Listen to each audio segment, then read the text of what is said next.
தமிழக வெற்றிக் கழகம் புதிய எழுச்சியை பெற்றிருக்கிறதா? தாவேகாவுக்கு தாவும் முக்கிய புள்ளிகள், கலக்கத்தில் பழைய கட்சிகள், வெற்றியை பதிவு செய்யும் முனைப்பில் புதிய எதிரி, களத்தில் என்ன நடக்குது, என்ன நடக்க போகுது, வாங்க டீட்டெயிலாக பார்க்கலாம்.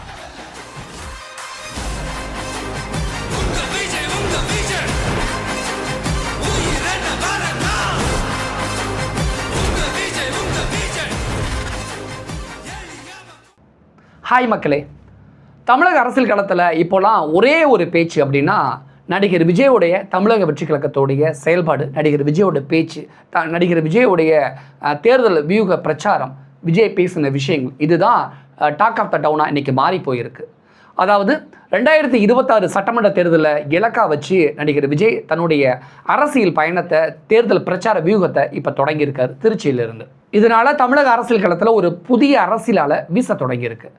இந்த அலை சாதாரணமானது கிடையாது. பல முன்னாள் சட்டமன்ற உறுப்பினர்களை, முக்கிய அரசியல் ஆலோசகர்களை, தொடர்ச்சியாக இன்னும் பிற கட்சிகளுடைய முன்னணி நிர்வாகிகளை அப்படின்னு பலரையும் குறி வச்சு இந்த நகர்வுகள் நகர்த்தப்பட்டு கொண்டிருக்கிறது.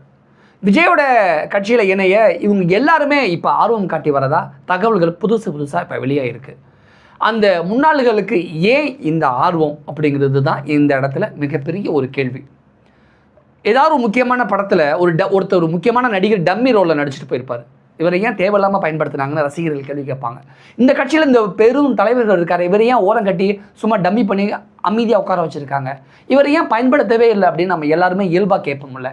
இந்த விவகாரம், கட்சி தாவல் விஷயம் தமிழக அரசியலில் என்ன தாக்கத்தை ஏற்படுத்தும் அப்படின்னு நீங்கள் கேள்வி கேட்டிங்கன்னா இதை பற்றி தான் இன்னும் கொஞ்சம் இன்டெப்த்தாக பார்க்க போகிறோம். அதாவது விஜயோடைய அரசியல் பிரவேசம் இருக்கு இல்லையா, தமிழகத்தில் ஒரு புதிய மாற்றத்தை உருவாக்கக்கூடும் அப்படின்னு மக்கள் எதிர்பார்த்து காத்திருக்காங்க. இப்போ இந்த சூழலுக்கு மத்தியில் தான் பல ஆண்டுகளாக திமுக அல்லது அதிமுகவில் இருந்தாலும் எந்த ஒரு பெரிய பதவியும் கிடைக்காம அல்லது பெரிய பதவியிலிருந்து ஓரம் கட்டப்பட்டதாக சொல்லப்படக்கூடிய, உணரக்கூடிய சில அரசியல் கட்சி தலைவர்கள், ஆலோசகர்கள் விஜயோட கட்சியை ஒரு புதிய வாய்ப்பாக இப்போ அவங்க பார்க்க தொடங்கியிருக்காங்க.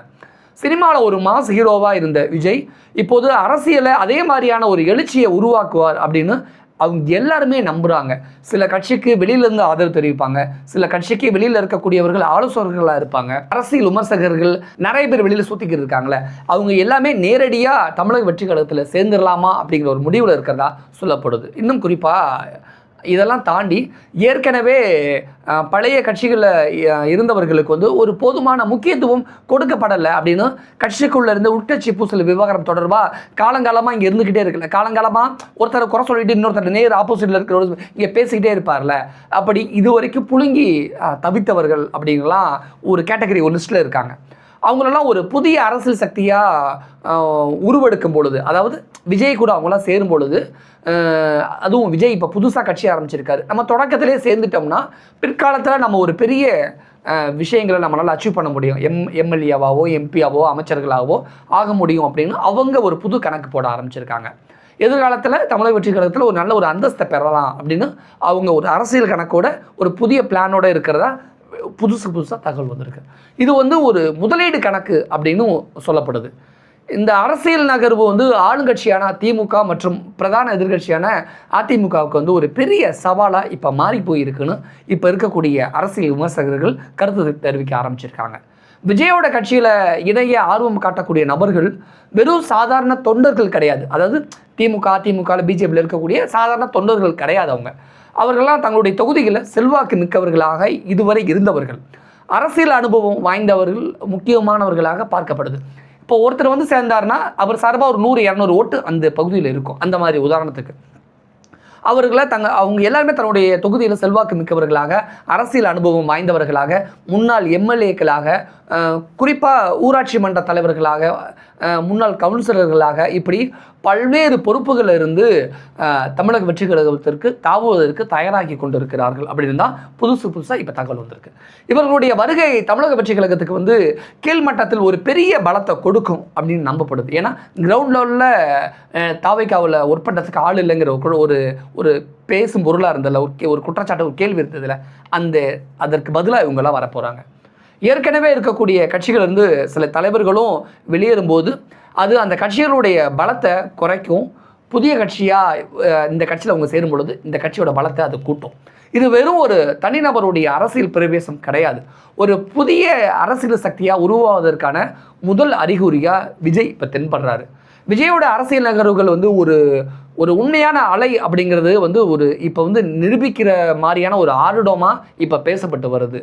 அப்படிங்கிறது தான் இன்றைக்கி இது பேசும் பொருளாக தமிழ்நாட்டுடைய டாக் ஆஃப் த டவுனாக இது மாறி போயிருக்கு. ஒட்டு மொத்தத்தில் 2026 சட்டமன்ற தேர்தலுக்கான களம் இப்போது ரொம்பவே சூடு பிடிக்க தொடங்கியிருக்கு. குறிப்பாக விஜயோடைய திருச்சி தேர்தல் பிரச்சார பயணத்திலேருந்து ரொம்பவே விறுவிறுப்பாக சுறுசுறுப்பாக மாறி போயிருக்கு. விஜயை பார்த்துட்டு முதலமைச்சரும் எடப்பாடி பழனிசாமியும் சரி, ஒரு பக்கத்தில் சீமான், இன்னொரு பக்கத்தில் உதயநிதி, இப்போ பிஜேபி அப்படின்னு ஆளுக்கு ரவுண்டு கட்டி பம்பரமாக சுழன்று தேர்தல் வியூக பிரச்சாரத்தில் ஈடுபட்டுட்டு வராங்க. விஜய் தனித்து போட்டியிடுவதாக அறிவிச்சிருந்தாலும் அவரோட கட்சியில் அவ்வளவு முக்கிய நபர்கள் சேரப்போவதாக வரக்கூடிய தகவல்கள் தேர்தல் முடிவுகளில் ஒரு பெரிய தாக்கத்தை ஏற்படுத்தும் அப்படின்னு கணிக்கப்பட்டு சொல்லப்பட்டு வருது. இந்த நிலையில தான் தமிழக வெற்றி கழகத்துக்கு பல கட்சிகளை சேர்ந்த முன்னாள் மற்றும் இந்நாள் நிர்வாகிகளுடைய வருகையால் விஜயோட கட்சிக்கு வாக்குகள் அதிக கிடைக்க இன்னும் வாய்ப்புகள் இருக்குது. ஏன்னா பழைய கட்சியுடைய பழைய நிர்வாகிகளை சேரும் பொழுது வாக்கு சதவீதம் இயல்பாக ஏறும். வாக்கு சதவீதத்தை உயர்த்துவதற்கான வேலைகளை அவங்க பார்ப்பாங்க, அவங்களே அந்த வேலையை பார்த்துப்பாங்க. அப்படிங்கிறது தான் இந்த இடத்துல முக்கியமான ஒரு விஷயம்.